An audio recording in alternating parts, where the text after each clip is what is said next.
Our reading this morning is from a book called The Solace of Fierce Landscapes, Exploring Desert and Mountain Spirituality.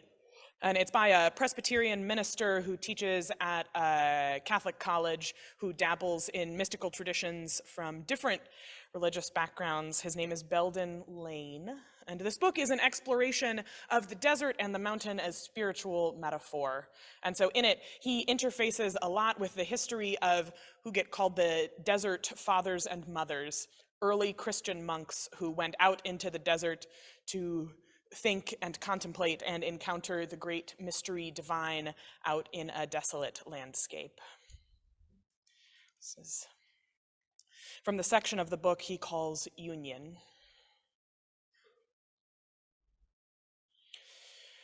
All of us know desert Christians who have never been to Egypt, never wandered the dry arroyos of southern Utah, but they have been no strangers to the most terrifying of desert landscapes. They have known intimately the parched and cracked land of an AIDS hospice, the steep cliffs beyond the waiting room of radiation oncology. Their struggle with cancer and AIDS, through that struggle, they have acquired much of the attentiveness, explored many of the deep caves of indifference mapped out by desert Christians centuries before them. We know others who have frequented the desert of the projects in inner city neighborhoods, people who have trod the high country of abuse, poverty, prejudice, dealing with levels of societal indifference for which we have no language. They dwell, others still, in the harsh desert of addiction and mental illness, knowing the sustained pain of unemployment, divorce, disability. The possibilities of desert experience in contemporary life are more varied than we can imagine. Certainly, a distinction has to be drawn here between voluntary and involuntary desert experience, between those who intentionally embrace the vulnerability of self-emptying and those inadvertently thrust into the dark night of body and soul. A crucial question of our time is how to provoke people into practicing the former while identifying in solidarity with those suffering in the latter.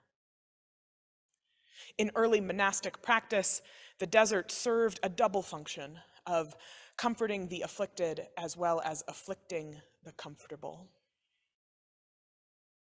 The desert as metaphor is that uncharted terrain beyond the edges of the seemingly secure and structured world in which we take such confidence, a world of affluence and order that we cannot imagine ever ending. Yet it does. And at the point where the world begins to crack, where brokenness and disorientation suddenly overtake us, there we step into the wide, silent plains of a desert we had never known existed. We cross its sands, unwelcomed, stripped of influence and reputation, the desert caring nothing for the worries and warped sense of self-importance dragged along behind us. There in the desert, everything is lost. Absolutely everything. The extent of its unrelenting indifference can be devastating. This awareness at first is terrifying, but if we stay long enough, resisting the blind panic that gnaws at our minds, we discover beyond hope and all caring that in the end we are saved by the things that ignore us. The deepest mystery of love is never realized apart from the experience of having nothing to offer in return. Only there does love reveal itself in unaccountable wonder.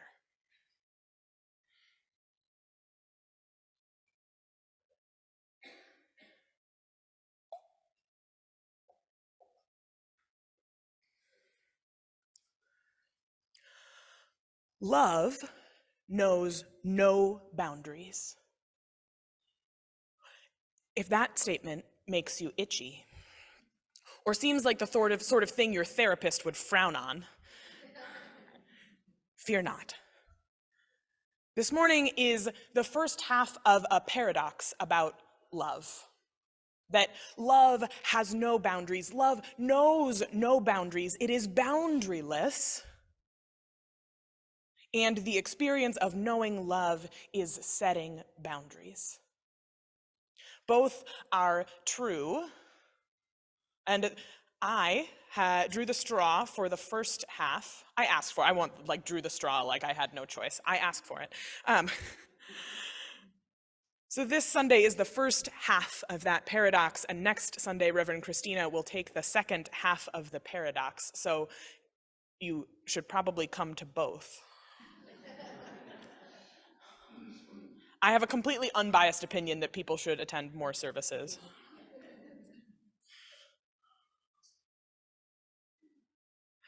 Love has no boundaries. It knows no boundaries. It cannot be contained, hemmed in. Love tears down our boundaries.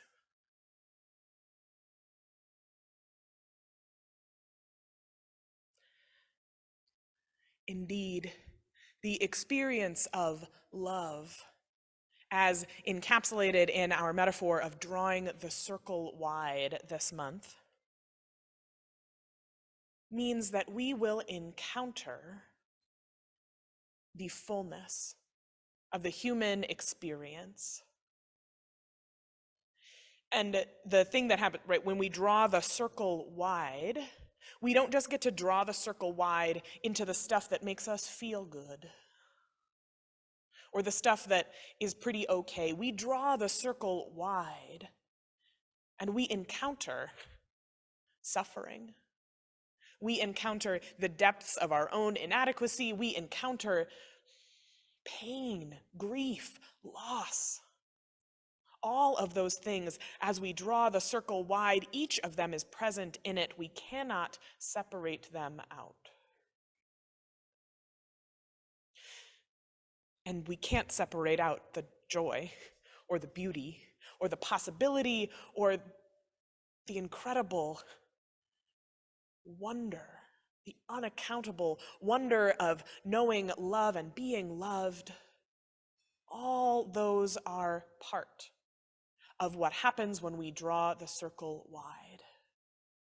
And I will offer the note that when I say love, I don't just mean romantic love. I mean love, capital L, love beyond knowing, love beyond meaning, love that we encounter in our fullness.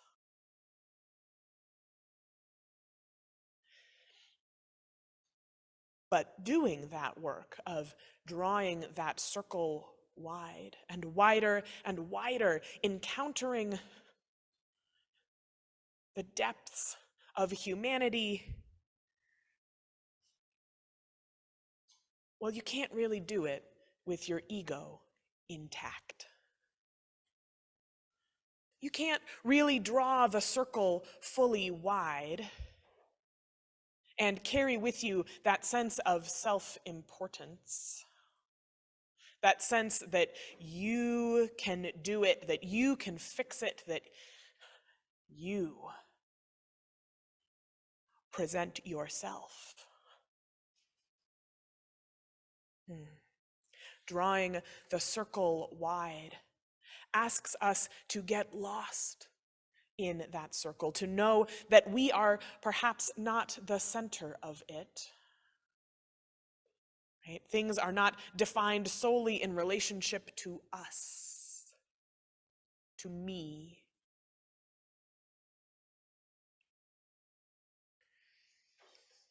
It is the work of emptying ourselves. And when we encounter these deserts that have the tendency to force us to empty ourselves, there are some things that we can do to cross them with a little more grace than we might. First, we'll pause for a story of desert survival. The author Antoine de Saint-Exupéry, who many of you probably know best as the author of The Little Prince, was also a pilot. And his plane went down over the Libyan desert. And he crashed with what I would describe with all the love in my heart as a very French set of provisions. He had like half a liter of wine and 2 oranges. Not, I think, what any of us would choose to take with us when we had crashed in the desert, and yet it was what he had, and the parachute that had deployed behind him when he had crashed. In his effort to survive the desert, he used 2 practices, 2 ways of being, 2 ways of meeting the desert. The first was attentiveness. Attentiveness to his surroundings, a deep awareness of every little thing that was going on around him, the direction of the breeze and how much moisture was in it. He walked into it and it let him collect dew on his parachute that he was able to then drink.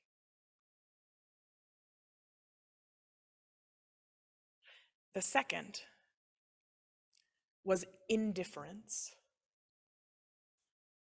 Indifference to the panic that would grip any reasonable human being whose plane had crashed in the desert.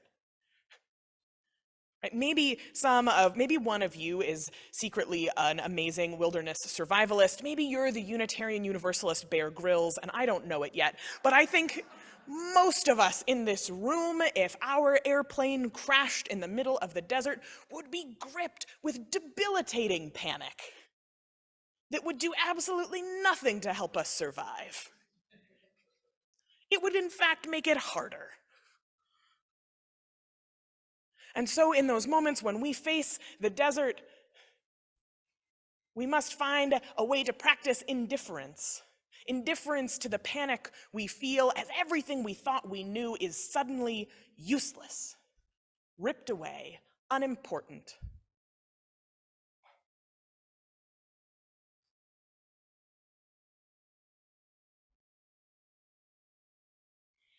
And these self-emptying moments, these deserts we encounter, and whether we choose them or are forced into them, I think if we pause for a moment, most of us can bear in mind a desert we have crossed. Whether it is as ourselves or as the accompaniment to a loved one, we have stared down terminal diagnoses, death, sorrow, grief. And when I say it's a practice of self-emptying, it sometimes, when I say self-emptying, it feels sort of clinical or peaceful, right? Like you're a cup and your ego is being poured out gently. But anybody who has crossed the desert knows that that is not what it feels like to have your ego poured out or destroyed. It does not feel like someone is gently pouring you out. It feels like somebody has taken a mug and hit it with a hammer, smashed it. It does not feel good. It's the power, the intensity of that experience, that self-emptying that is actually a smash, that is encapsulated in the description of certain practitioners of particularly Tibetan Buddhism as fierce bodhisattvas, a kind of spiritual warrior almost. I would summarize them as those who are so moved by their deep connectedness, by the profound loss of their ego, the profound smashing of their ego. They are so moved by what they encounter when that happens to them that they become selfless. They perform selfless actions. It's what that means, right? We have lost ourselves and know that the suffering of another is our suffering because we are one, and we must attend to others.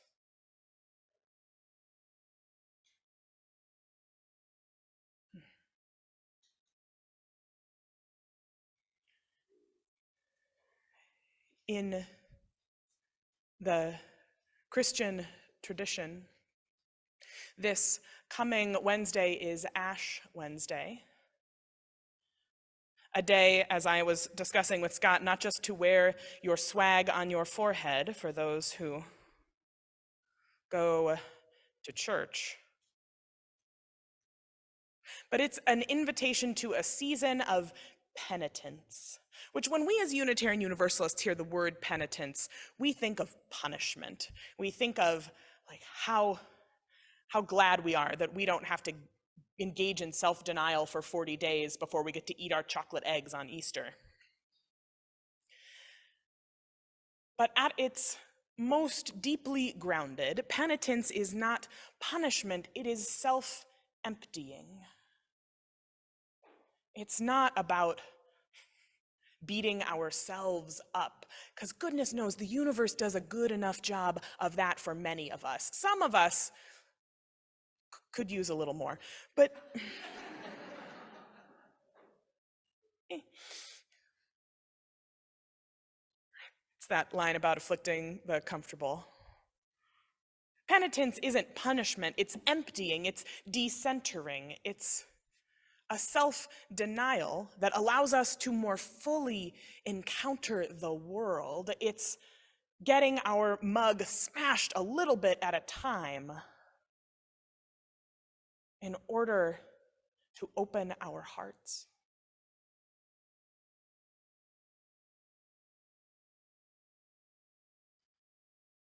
And this experience of the ego being smashed,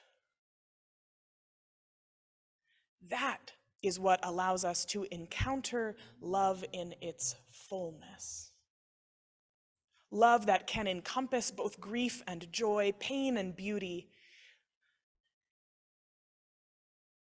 The deep experience of interdependence.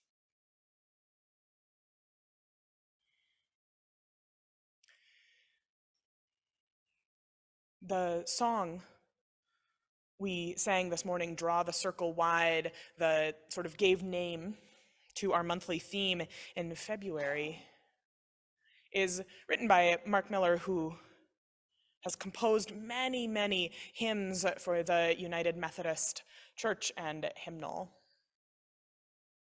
And I first encountered that song, I went to a United Methodist seminary, and I first encountered that song in its context as code. When I was in seminary, the United Methodist Church was sort of at the beginning of the current morass, we will politely say, in which it finds itself about the ordination, marriage, and offering of sacrament to LGBTQ people, their full inclusion in the life of the church. And I held a strange position in the middle of many Venn diagrams at Wesley, which, the name of my seminary, which considered itself LGBTQ accepting, but also a place where people prepared to be ordained by the United Methodist Church. And so I knew a lot of queer people.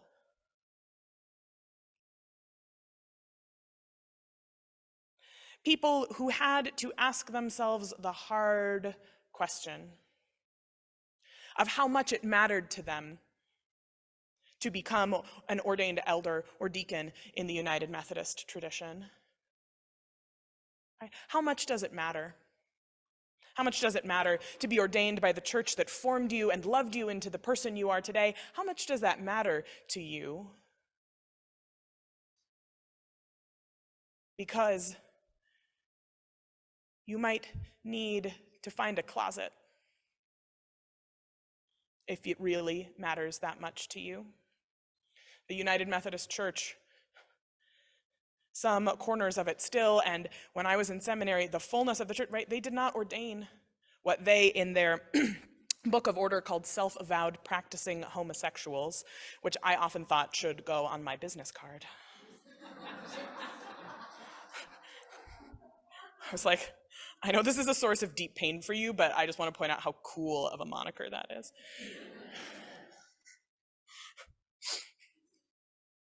And so, Draw the Circle Wide was an anthem for people advocating for the full inclusion of LGBTQ people in the United Methodist Church.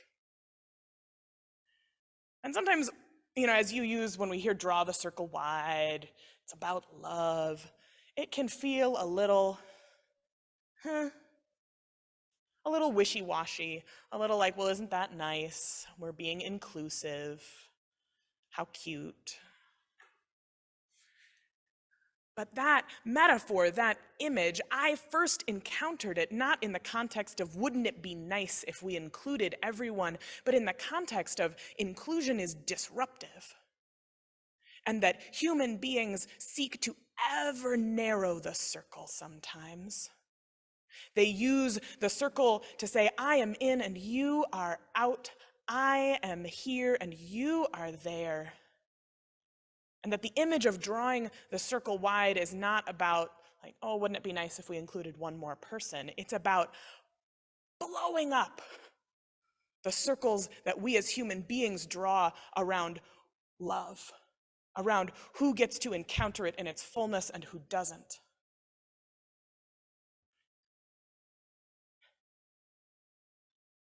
It's about smashing the mug of ego that says, I have anything to do with who encounters love in its fullness.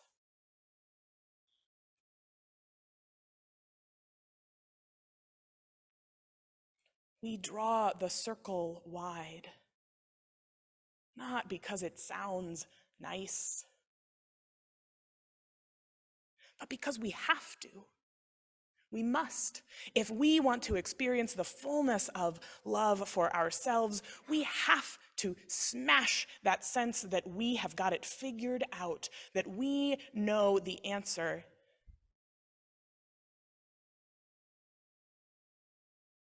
We cut ourselves off from the fullness of love when we draw a circle around our ego. We cut ourselves off from the fullness of ourselves. That is interdependence. That if I have drawn the circle and it does not include all, then I have a little more ego smashing to do.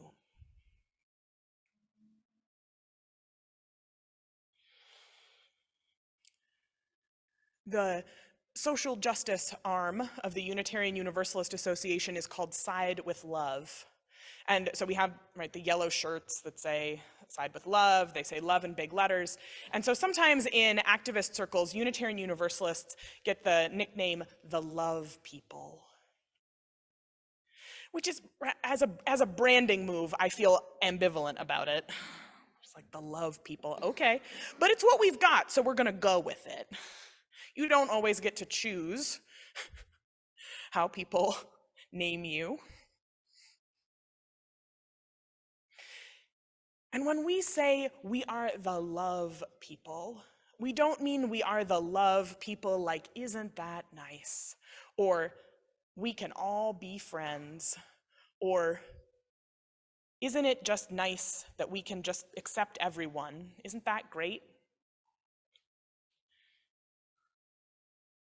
Being the love people means being willing to have our ego smashed.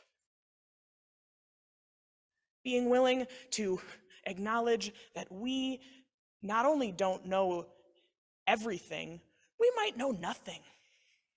We might not have anything to offer. Anything to offer but our willingness to be present, to be there, to open ourselves to the great and enduring mystery of love. May it be so.